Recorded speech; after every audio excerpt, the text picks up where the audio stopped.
4ನೇ ವಾರಕ್ಕೆ ಕಾಲಿಟ್ಟಿರುವ big boss Kannada season 12 ಈಗ ದೊಡ್ಡ ತಿರುವನ್ನ ಪಡೆದುಕೊಂಡಿದೆ. 3 ವೈಲ್ಡ್ ಕಾರ್ಡ್ ಸ್ಪರ್ಧಿಗಳು ದೊಡ್ಡಮನೆಯೊಳಗೆ ಕಾಲಿಟ್ಟ ನಂತರ ಮನೆಯ ವಾತಾವರಣ ಸಂಪೂರ್ಣ ಬದಲಾಗಿದೆ. ಮ್ಯೂಟೆಂಟ್ ರಘು ಹಾಗೂ ರಿಷಾ ಗೌಡ ಎಂಟ್ರಿಯಿಂದ ಮನೆ ನಡುಗಿ ಹೋಗಿದೆ. ಅತ್ತ ಸೂರಜ್ ಸಿಂಗ್ ಸೈಲೆಂಟ್ ಆಗಿ ಎಂಟ್ರಿ ಕೊಟ್ಟಿದ್ದಾರೆ. ಹೀಗಿರುವಾಗ ಇಂದು ಬಿಗ್ ಬಾಸ್ ಮನೆಯಲ್ಲಿ ನಾಮಿನೇಷನ್ ಪ್ರಕ್ರಿಯೆ ನಡೆದಿದೆ. ಇದರಲ್ಲಿ ರಕ್ಷಿತಾ ಶೆಟ್ಟಿ ಮತ್ತು ರಾಶಿಕಾ ಗೌಡ ನಡುವೆ ದೊಡ್ಡ ಗಲಾಟೆ ನಡೆದಿದೆ.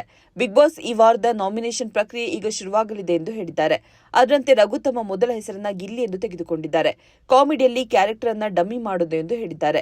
ಗಿಲ್ಲಿಯನ್ನ 5ಕ್ಕೂ ಹೆಚ್ಚು ಮಂದಿ ನಾಮಿನೇಟ್ ಮಾಡಿದ್ದಾರೆ. ಬಳಿಕ ರಕ್ಷಿತಾ, ನಾನು ರಾಶಿಕಾ ಅವರನ್ನ ನಾಮಿನೇಟ್ ಮಾಡ್ತೇನೆ, ಅವರು ಇಂಡಿವಿಜುವಲ್ ಆಗಿ ಇಲ್ಲ, ಆರ್ಡರ್ ಮಾಡ್ತಾರೆ, ಅದನ್ನು ತೆಗೆದುಕೊಂಡು ಬಾ, ಇದನ್ನ ತೆಗೆದುಕೊಂಡು ಬಾ ಎಂಬ ಕಾರಣವನ್ನ ನೀಡಿದ್ದಾರೆ. ರಕ್ಷಿತಾ ನೀಡಿರುವ ಕಾರಣದಿಂದ ರೊಚ್ಚಿಗಿದ್ದ ರಾಶಿಕಾ, ನಾನು ಯಾರ ಮೇಲೆ ಡಿಪೆಂಡ್ ಆಗಿದ್ದೇನಮ್ಮ, ನಿನ್ಗೆ ಏನೂ ಅರ್ಥ ಆಗಲ್ಲ, ಸುಮ್ನೆ ಬಂದು ಬಿಟ್ಟಿದ್ಯಾ ಬಿಗ್ ಬಾಸ್ ಮನೆಗೆ, ಚೈಲ್ಡಿಶ್ ಬಿಹೇವಿಯರ್ ಎಂದು ಹೇಳಿದ್ದಾರೆ.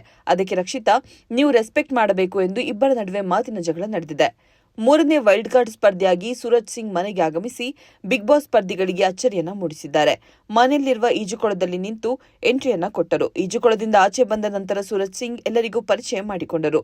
ಬಳಿಕ ಬಿಗ್ ಬಾಸ್, ಸೂರಜ್ ಸಿಂಗ್, ನಿಮ್ಮ ಪ್ರಕಾರ ಈ ಮನೆಯ ಅತಿ ಸುಂದರವಾದ ಸ್ತ್ರೀ ಸದಸ್ಯೆ ಯಾರು ಎಂದು ಕೇಳಿದ್ದಾರೆ. ಆಗ ಸೂರಜ್ ಕೈಯಲ್ಲಿ ಗುಲಾಬಿಯನ್ನ ಹಿಡಿದುಕೊಂಡು ನೇರವಾಗಿ ರಾಶಿಕಾ ಬಳಿ ಹೋಗಿದ್ದಾರೆ. ಬಳಿಕ ರಾಶಿಕಾ ಕೈಗೆ ಗುಲಾಬಿ ಹೂವನ್ನ ಕೊಟ್ಟು, ನೀವು ಈ ಮನೆಯ ಸುಂದರವಾದ ಹುಡುಗಿ ಎಂದಿದ್ದಾರೆ. ಸೂರಜ್ ಗುಲಾಬಿ ಕೊಡುತ್ತಿದ್ದಂತೆ ರಾಶಿಕಾ ನಾಚಿ ನೀರಾಗಿದ್ದಾರೆ. ಇಂಟ್ರೆಸ್ಟಿಂಗ್ ಮತ್ತು ಇನ್ಫಾರ್ಮೇಟಿವ್ ವಿಡಿಯೋಗಳನ್ನ ಮಿಸ್ ಮಾಡ್ಕೋಬೇಡಿ. ಈಗಲೇ ಸಬ್ಸ್ಕ್ರೈಬ್ ಮಾಡಿ.